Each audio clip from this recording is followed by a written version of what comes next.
Bonjour. Cette vidéo marque le commencement du projet Turbo.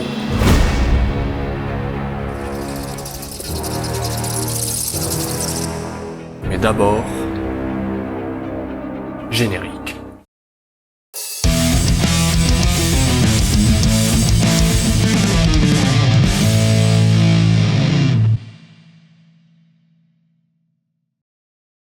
L'objectif principal, ça va être de mettre un turbo sur cette voiture.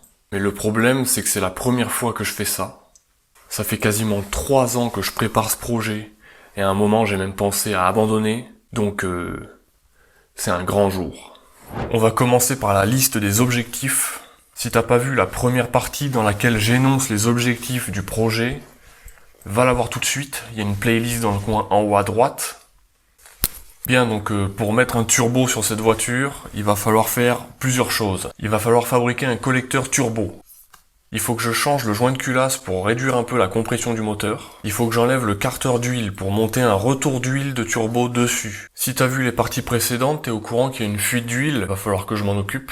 Il faut que je fabrique une arrivée d'huile pour le turbo. Il faut que je monte un intercooleur. J'ai envie de rajouter une jauge de pression de carburant dans le moteur. Il va falloir que je rajoute une sonde lambda wideband. Ensuite, il va falloir fabriquer et raccorder toutes les durites d'air. Il faut que je mette une dump valve. Il faut que je relie toutes les petites durites de pression. Je veux rajouter 2 manomètres dans l'habitacle. Un pour la pression du turbo et un pour la richesse du mélange. Et enfin, je vais rajouter un boîtier de gestion programmable en piggyback. Accessoirement, j'ai un injecteur un peu plus gros. Pour l'instant, je sais pas s'il va me servir, mais comme le but ultime, ça serait de faire une carto à l'éthanol, peut-être que j'en aurai besoin. J'ai aussi une pompe à essence plus grosse. Pour l'instant, je sais pas si elle va me servir. C'est parti.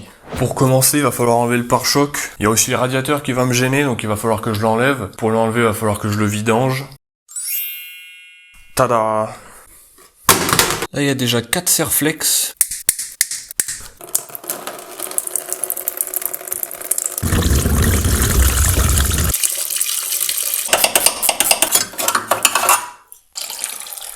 Bon, le radiateur est là, avec le ventilateur. Magnifique. Donc ça, pour l'instant, j'en ai plus besoin. Je vais commencer par m'occuper du collecteur d'échappement qui se trouve ici. Dans l'idéal, il faudrait que j'enlève ça, mais je crois que c'est carrément soudé au châssis, donc bon, pour l'instant, je vais le laisser. La première étape, ça va être d'enlever le collecteur d'origine.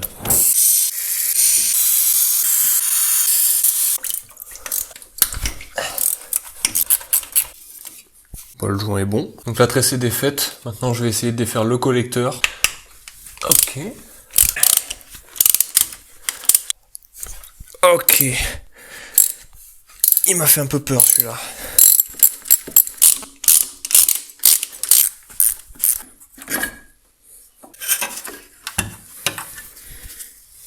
Magnifique. Bon, le voilà. Donc ça, c'est le collecteur d'origine. Dans le moteur, il y a l'explosion, et puis les gaz, ils se barrent par là, et ensuite ça descend là, ensuite il y a un tuyau, il y a la tresse, il y a la sonde lambda, et ensuite ça suit tout son cours à travers le cata, l'intermédiaire, jusqu'au silencieux là-bas. Le principe d'un turbo, c'est que ça recycle les gaz d'échappement, ça fait tourner une turbine extrêmement vite qui va aspirer de l'air, et ensuite envoyer cet air sous pression dans l'admission du moteur. Donc en gros, pour mettre un turbo, il faut le mettre à cet endroit-là, quoi. J'ai acheté un deuxième collecteur sur Le Bon Coin, frérot, ça coûtait genre 12 €, tu vois. Et en gros, celui-là, je vais le modifier pour pouvoir monter un turbo dessus. Comme ça, je garde celui d'origine en rab. Si jamais je me foire, je pourrais toujours recommencer sur l'autre. Le petit problème avec ces collecteurs, c'est que c'est de la fonte. Donc c'est un peu de la merde. Pour l'instant, j'ai pas ce qu'il faut pour pouvoir fabriquer de A à Z un collecteur moi-même. J'aimerais faire ça dans le futur. On verra si ça se fait ou pas. Mais en attendant, je vais me servir de ce collecteur en fonte sur lequel je vais venir mettre ce turbo. Donc ce truc, c'est un turbo de Citroën Xantia 1,9 L TD. C'est un GT15, donc c'est un petit turbo. Je l'ai payé environ 60 € d'occasion sur Le Bon Coin. Donc ça va être une machine de guerre. Ce turbo, il vient déjà avec son collecteur. Et en gros, le plan, ça va être de prendre mon collecteur de Fiat, de le couper à peu près par ici, de prendre ce collecteur, de le couper à peu près par ici pour récupérer juste la bride dans lequel se visse le turbo, de souder la bride sur ce collecteur, et ensuite de pouvoir mettre le turbo sur ce moteur. Ah d'accord, Jamy. Tout ça c'est de la théorie, place à la pratique. Ouf, il veut pas. Ouf. 1 sur 3. Ouf. Putain de merde. Ça doit faire à peu près 25 ans que c'est vissé, donc forcément c'est un peu la merde. Oh, je l'ai eu. 2 sur 3.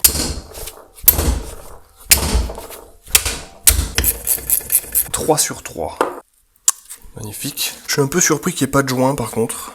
Moi je pensais qu'il y avait obligatoirement un joint. Peut-être qu'il faudra quand même en acheter un au cas où. Donc ça c'est la bride que je vais récupérer. Et je vais la souder sur celui-là. Un peu plus haut. Ce qui est bien avec ce turbo, c'est que le jeu est tout à fait normal. Mais je pense quand même que je vais l'ouvrir pour pouvoir nettoyer un peu l'intérieur.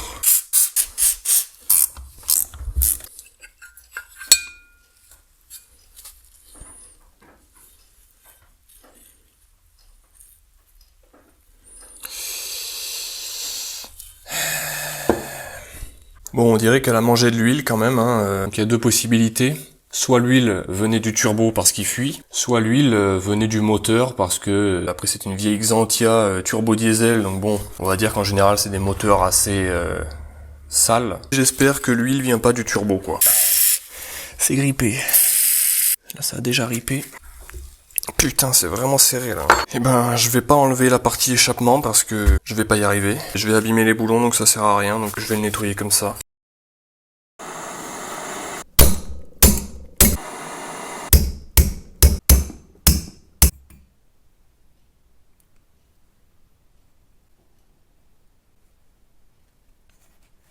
Bon, je me suis acharné sur les vis et j'ai fini par arriver à les enlever. Et là, ça fait 1 heure que je suis en train de tout nettoyer. L'intérieur est complètement nickel maintenant. L'extérieur, il est pas loin. Tout ce qui reste, c'est que j'ai pas pu l'enlever. La cartouche est là. Le côté échappement. La wastegate était grippée. Maintenant, je vais tout remonter. Du coup, les boulons sont tous à moitié ronds, mais j'arrive toujours un peu à les souquer quand même.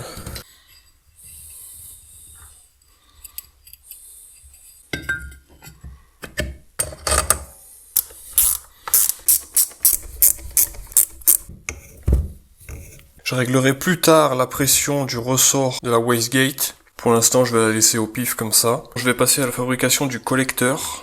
Je vais commencer par récupérer cette bride.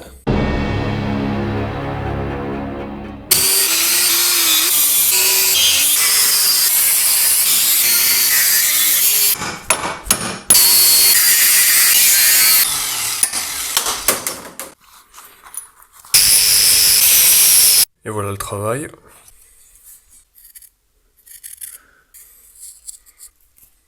Bon, maintenant je vais couper le collecteur de la Fiat.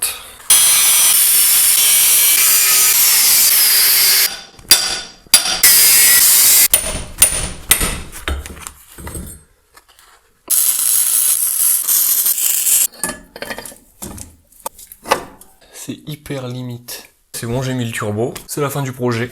Merci d'avoir regardé. Il y a encore du boulot. La wastegate, elle touche le bloc là-bas. La sortie d'échappement du turbo est contre le filtre à huile. Donc ça, c'est pas une bonne nouvelle. La durite d'eau, là, elle touche le turbo. Donc va falloir que je lui donne une petite inclinaison. Et on va prier un peu.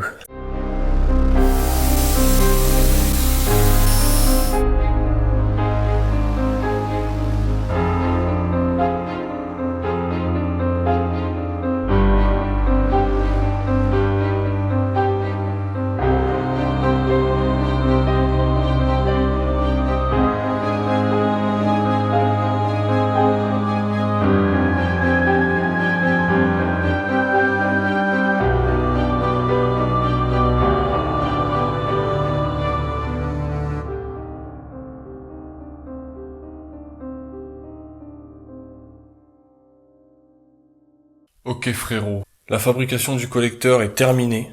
Franchement, il est magnifique. J'espère que les soudures vont tenir le coup. On verra bien.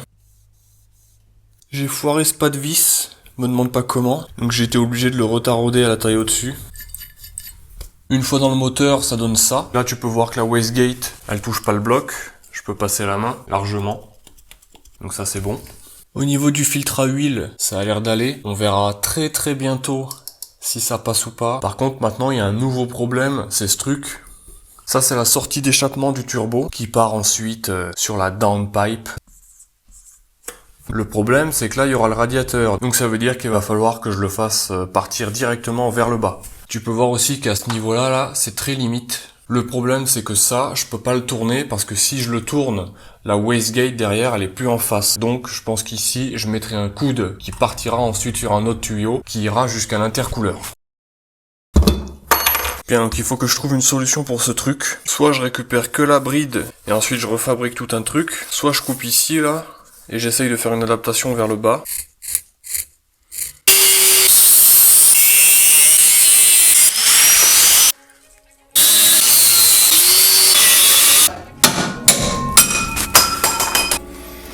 C'est beau. Je peux peut-être me servir de celui-là. Hein. Je vais faire un monstre. Je vais récupérer que le tube et je vais enlever la bride.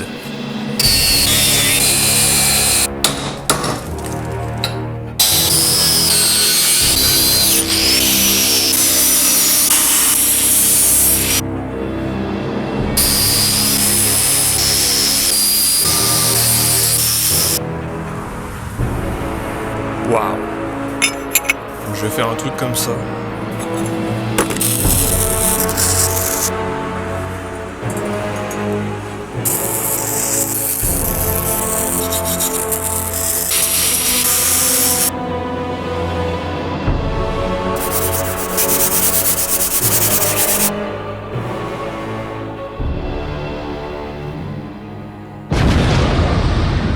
Bon, j'ai pas pu m'empêcher d'essayer de faire une putain d'œuvre d'art. J'ai passé 5 heures à fabriquer ce truc pour voir que j'ai recyclé à 100% la pièce d'origine et que j'ai réussi à lui donner l'angle que je voulais. Ça me paraît pas mal quand même, vas-y c'est bon, tu peux mettre un like. D'ailleurs le bordel il commence à peser, hein. Ça a intérêt à rajouter des chevaux parce que là, ça va juste alourdir la voiture. Bon maintenant que ce truc de merde est fait là, je vais passer à la suite. Je vais faire la vidange. On va voir si je peux enlever le filtre à huile avec le turbo.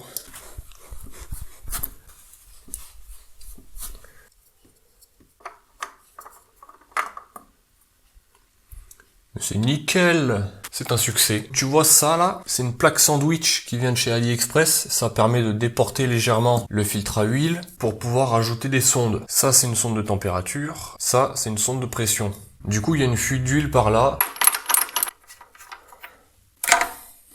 Je m'occuperai plus tard de ça. Parce que tout de suite, je passe au carter d'huile. Il faut savoir que le carter il a déjà été changé. Et le problème c'est que quand il a été remis, il y a une des vis là, en la serrant, elle s'est cassée. Heureusement il fuit pas par là, mais du coup, il y a un morceau de vis qui est bloqué dans le bloc.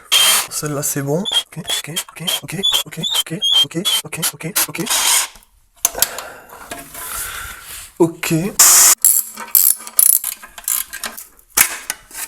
Ok. Ça c'est le volant moteur. Ok. Bon bah normalement il doit venir. Normalement il y a 3 tonnes de pâtes, donc ça va être la merde. Je vais utiliser ça. Aïe. Bruh. C'est toujours la même merde. Alors soit j'ai pas compris comment faut faire. Ce putain de joint là, il colle super bien.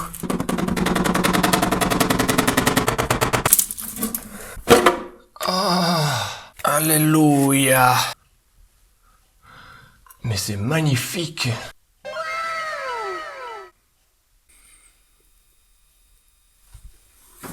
Oh putain de merde. Bon le carter est là. J'ai passé 1 heure à nettoyer le plan de joint avec un cutter raclette.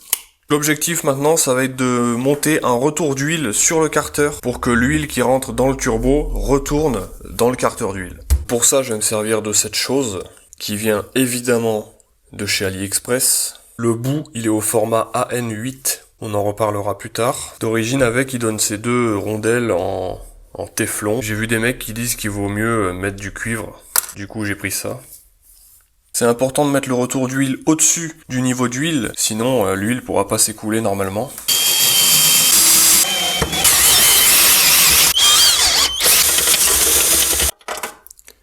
Yeah boy. Je crois qu'il va falloir serrer fort. Parce que tu vois, il est pas plat là. Est-ce que je mettrai pas double joint? Je pense que je vais mettre double joint. Je vais mettre un peu de joint bleu silicone. Et je vais mettre du frein de filet sur l'écrou. Comme ça bougera plus jamais.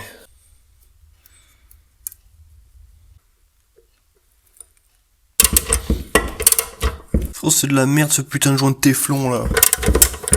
Qu'est-ce qu'il a ce con?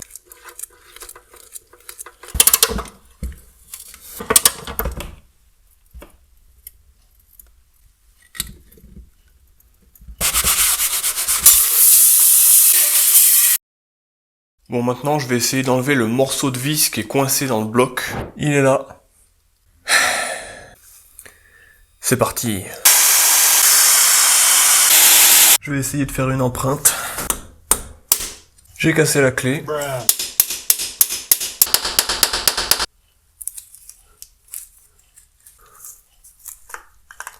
Oh putain de... C'est merveilleux. Je l'ai eu. Franchement, c'est pas souvent que ça se passe aussi bien. Ok frérot. Bon, j'ai remonté le carter d'huile, mais avant j'ai pas pu m'empêcher de mettre un petit coup de peinture. Non, t'inquiète pas, je l'ai pas peint en rouge. Ah bah si en fait. Bon, je me suis tapé un petit tuning avec la couleur. Ça va, c'est bon, on commence pas à critiquer. Entre nous, le petit problème c'est qu'en remettant le carter d'huile, il se peut que j'ai légèrement foiré une ou deux vis. Bon, il en reste 12. J'espère que ça va pas fuir. Sinon, je le renlèverai. J'ai complètement nettoyé l'avant du bloc, là. Et j'ai pas pu m'empêcher de mettre un petit coup de peinture. Donc maintenant, on dirait que c'est neuf, c'est merveilleux. Et enfin, je me suis occupé de ce truc. Donc j'ai enlevé les sondes et je les ai remises en mettant du joint silicone sur les filetages. Et j'ai aussi mis du joint silicone entre la plaque et le support. Donc il y a intérêt à ce qu'il n'y ait plus de fuite. T'as dû remarquer aussi que j'ai enlevé le tuyau là qui passait devant, qui sort directement de la pompe à eau. Je l'ai enlevé pour le nettoyer et j'ai pas pu m'empêcher de mettre un petit coup de peinture. Incroyable.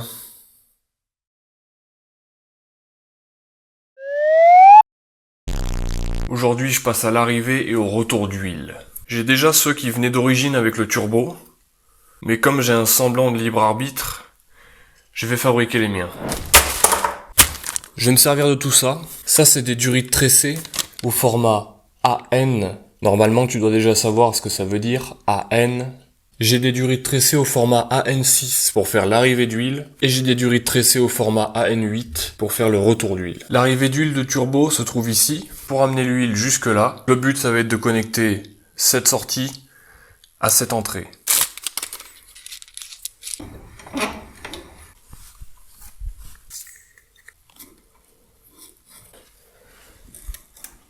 Ça va venir comme ça sur le haut du turbo.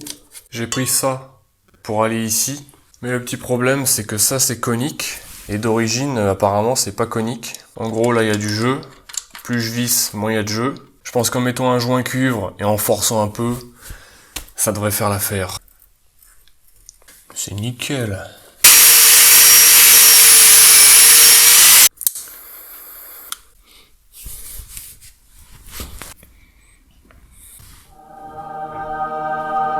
Magnifique.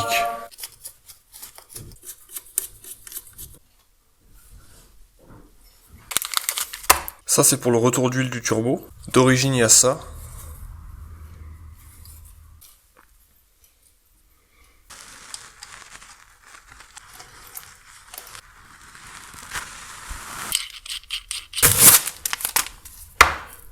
AN8.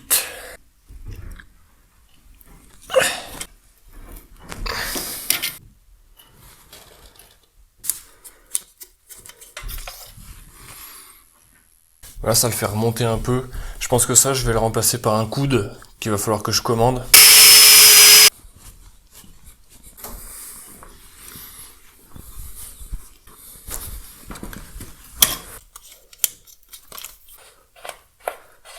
Voilà, ça fait un U un peu. Je sais pas, tu peux me dire ce que t'en penses dans les commentaires.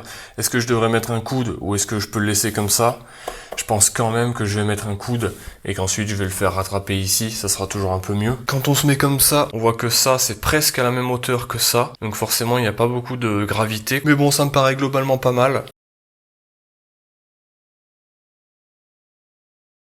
Bon bah voilà, je pense que c'est clairement une œuvre d'art. Mais je pense aussi que cette vidéo va s'arrêter là. J'espère que dans la prochaine vidéo, on va pouvoir barrer plus de trucs sur le tableau, parce que là, il y en a 3,5. Donc oublie pas de t'abonner et mets la cloche. Sur ce, je te dis merci d'avoir regardé le garage noir, et à plus.